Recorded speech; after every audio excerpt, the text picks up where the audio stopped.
Welcome to Downshift. My name is Matt and I'm here in beautiful and sunny Charlotte, North Carolina, thanks to my friends at Toyota because I'm checking out the new and updated 2025 Sienna. It competes with icons in the segment like the Honda Odyssey and more closely with the new Kia Carnival since that now comes with a hybrid. So let's check out the best and the rest of this hybrid minivan and see how it stacks up.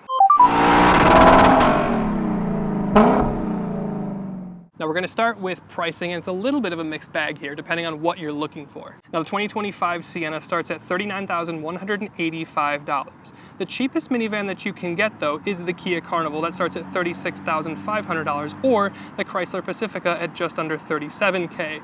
But you don't get a hybrid at that price, whereas you do standard in the Sienna. The Carnival hybrid then, the thing that would most reasonably compete to this Sienna, starts at $40,500, so over $1,000 more than the Sienna here. And then the Honda Odyssey that we mentioned before still doesn't bring a hybrid at all, and it's lacking that at $42,000 even starting, so even more than the Sienna here. So if you're looking for the most efficient hybridized minivan, this is going to be the most affordable way to get into that. But if you're just looking for the least amount of spend to get into a minivan, there will be some cheaper options technically. And when it does come to the trunk, it is of course powered, and you can get a hands-free option. But then we talk about the space itself. Now with your third row up, you're looking at 33.5 cubic feet of space. Fold that down, you're looking at 75.2 cubic feet of space. And all the way maxed out, you're looking at 101, over 100 cubic feet of space. And that is pretty impressive. But technically, as we lump in the other competitors, the Honda Odyssey can pack 136 cubic feet in max capacity when you remove the second row completely from the vehicle. The Kia Carnival, same thing, 145 cubic feet of max capacity, and the Pacifica, 140 cubic feet of max capacity. So technically this is the smallest area, but still at over 100 cubic feet, that's crazy practical. And this is why you get a minivan versus a big truck. When my wife and I moved from our apartment, we didn't ask for a huge pickup truck. We called up Toyota, asked if we could borrow a Sienna. And this thing happily fit basically everything that we owned. All of our earthly possessions basically fit in the back of a Sienna. And this next one may be just a little personal thing for me, but I would love to see a Sienna Prime or plug-in hybrid. Now, as we know, Toyota are the hybrid kings, and you love to see the all-hybrid lineup on the Sienna, but the Pacifica does bring a plug-in hybrid variant. So it would be cool to see a Sienna Prime, like I said, especially since Toyota has been a little bit reluctant to bolster their EV offerings, but to be honest, this is more of a wish list item because I don't really expect it in this class, but more options is always more better. But with all that being said, there's a lot of great things going on with this new Sienna, so let's talk about that. But like we just said, Toyota are the hybrid kings, and it's all hybrids all the time for all Siennas in 2025, and they're pretty efficient. Of course, it starts with the familiar 2.5 naturally aspirated 4-cylinder engine, but with the hybrid component, it's 41% thermally efficient, which is incredible. Most gas powertrains are around 30%. Your combined net horsepower is 245, and you get 176 pound-feet of torque, although that's a little bit of a misnomer because the hybrid calculation makes it seem a little bit lower than it actually is. But all that power goes through an eCVT, and it either goes to front or an E all-wheel drive system. In front-wheel drive, you're looking at 36 mpg, but with E all-wheel drive, you're looking at 35 mpg. The Kia Carnival can only manage 33 mpg, and that's because the Sienna here is using an E all-wheel drive system, which is more efficient than a conventional all-wheel drive with a transfer case. So no matter how you want it, front-wheel drive or all-wheel drive, you're gonna get incredible mid-30s fuel economy here in your Sienna. That's awesome. And I do have to say, I'm really impressed with the overall refinement of the car here. Not just in terms of the cabin quality. I mean, there's a little bit of noise that comes in. It's a minivan, I kind of expect that. But otherwise, it is a pretty luxurious place to sit. The power calibration, the way that the engine works in tandem with the electric motors, that transition between gas and electric, really, really refined in classic Toyota fashion. So you love to see that. But then also just the overall driving experience. I'm sitting up nice and high without having to make a massive leap to get into the driver's seat. The visibility is excellent. The steering is light, but it does what I expect it to do when I turn the wheel. And the damping, it's comfortable, which is what you want from your minivan. So there's nothing really there's nothing offensive, there's nothing not to like here behind the wheel of the Sienna. It's good, it's a great minivan. We'll talk about the rear seat space in a minute here, but there's several special van goodies that you get here in the Sienna, or that you can get depending on how you spec your car. Like you have this new rear seat reminder system that uses radar to detect motion and then pings your phone for when you forget your kids in the car. It comes standard on all trims, and it makes me wonder a little bit, how many people are forgetting their humans in the backs of their cars? But the notifications will ramp up over time. So it starts with a notification to your phone, and then it moves to the car honking, and the system is going to be active for 10 years when you buy the car.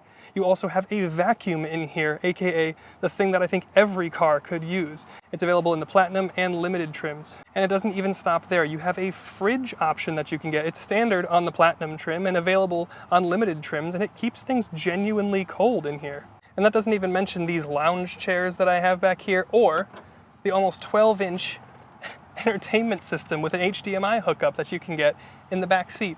Pretty luxurious place to spend time, I would say. And then when it comes to one of the most important parts of a minivan, the third row, it's really impressive back here as well. In terms of space, I can totally fit back here at 6'1", especially because these middle row are the super sliding chairs that slide way forward and way back. But you've got cup holders back here, USB-Cs, you've got a headphone jack and a volume controller for the entertainment system. You've got window shades back here, you've got air vents, you've got lighting, and the seats even recline back here. It's almost as luxurious as the middle row. But even if you don't go for the crazy lounge chair, the second row is still a great place to sit. The seats slide and recline. They're really comfortable. I love the macadamia and black two-tone interior here. I've got loads of knee room, plenty of headroom, even with the entertainment package here. I've got pockets, I've got chargers, I've got cup holders, and I have loads of space and practicality. You can either get the Sienna here in 7 or 8 passenger configuration, depending on the spec. And you can get heated seats back here, and you can also get 4 zones of climate control. And you can even get window shades for the second row here. The only thing that I can think of that you don't get back here is a cooled seat. Other than that, you have everything that your mind can imagine. I'm even impressed with the towing figure here. You get 3,500 pounds of towing capacity on your Siennas, and that's really impressive. Usually we see hybrid powertrains and hybrid option vehicles get downrated, but 3,500 pounds is enough to tow a normal mid-sized speedboat. So that's pretty good from the Sienna, even with the hybrid. And I know you don't necessarily expect a super luxurious experience from the cabin in your hybrid Toyota minivan, but it is really, really nice in here. In terms of the front seats, depending on spec, you can either get them as cloth, Softex, or the proper leather that we have here. Again, the macadamia and black two-tone full leather option here is fantastic. You can get heated and cooled depending on spec. You can get a heated steering wheel, and the interior itself feels more expensive with some of the changes that they've made. The dashboard has kind of a floating theater feel to it, with the dash cubby still integrated and plenty of wireless charging and USB-Cs all over the cabin. You've got practical, usable locations for different size water bottles and cup holders. You've got loads of storage, including your center console, and you have some additional storage under here, giving you the flying center console thing. So you've got massive amounts of storage, but it's the little luxury details I think that go a long way for me. The two-tone and the contrast stitching, even across the dash and into your center console, makes it feel more luxurious, more expensive, and it's those little textures, even on the sides of the screen here, that make it feel a little bit more ornate, expensive, and special. And when it comes to styling, maybe the Carnival brings a little bit more machismo, but this thing still looks handsome, modern, and elegant, especially in this Platinum trim.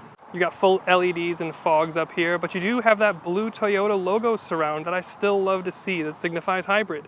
The lower grille underneath that is a Lexus-esque rhombus shape, and I think it makes it feel expensive. And you can get different side skirts or wing mirror caps depending on what options you want.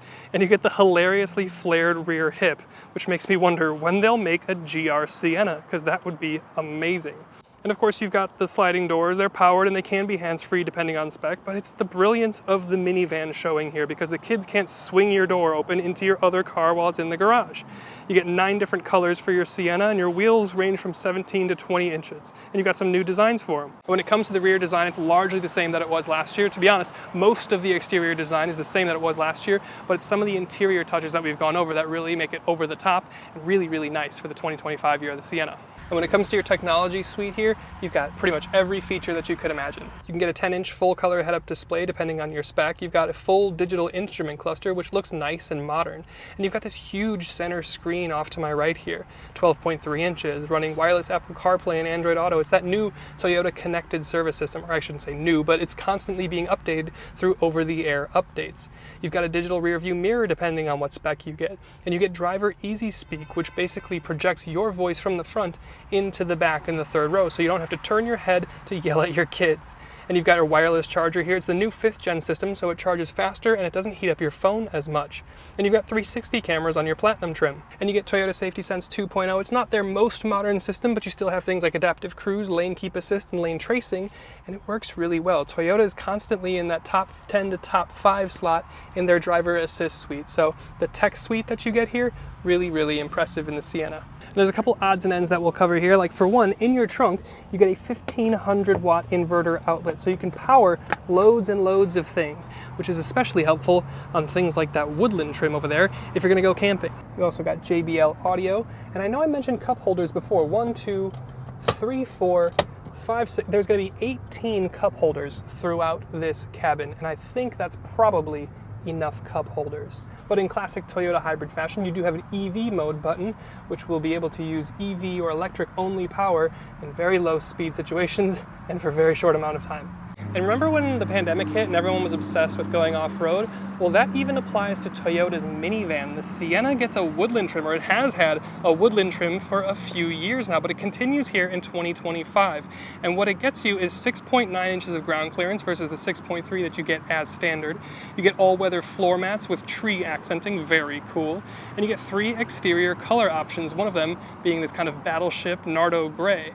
It's 7-seat configuration only, but you get that 1500 watt inverter in the back, like I mentioned, will be really helpful for camping. And you can still tow 3,500 pounds. And you get some unique caramel stitching, 18-inch unique wheels, and some black accents all around the outside of the car. You get kick gesture sliding doors if you got, I don't know, firewood or whatever that you need to bring in from the outdoors. You get heated seats, and you get rear window shades. This thing's ready to go. Sneaking around in EV mode. And then the power. It sounds louder. It sounds like the engine is more coarse than it is. Because when you actually just drive it like a normal person and you're not putting your foot down in a minivan, which no one ever does, it's really smooth. It's really refined. It's a very well integrated and executed hybrid system, as you would expect from Toyota. And then the rest of it is just easy. It's just minivan. I do feel like I sit nice and close to the front axle. I do have incredible frontward visibility where I can almost see the front of the hood and what's going on right in front of the car. I've got excellent sideward visibility. The A-pillar's in a good spot, makes sense. And I'm sitting up high enough where I can feel comfortable, but I don't have to like jump and leap and contort myself to get into the driver's seat. It's just nice. And it doesn't feel huge or laborious to drive around. It feels comfortable. It feels natural. And that's kind of what you want. It's going to be easy to live with. It's going to be easy to get your kids in the back of the seat, in the back seats, without them ripping the doors open and smacking the other car in your garage. It makes a lot of sense. It does the minivan thing well. They've been making this car for years and it just gets a little bit better and better every year. And one of the coolest things is you're getting stuff like the fridge that's in there. All the kids are gonna love that. Anybody in the back seat is gonna love that. This would be like a perfect Uber mobile, but you also have the vacuum cleaner to clean up because life happens, kids happen, even adults spill stuff. So it's nice to have that feature if you want to spec that. If you want to go for the Platinum or on a Limited and you want to tick that box.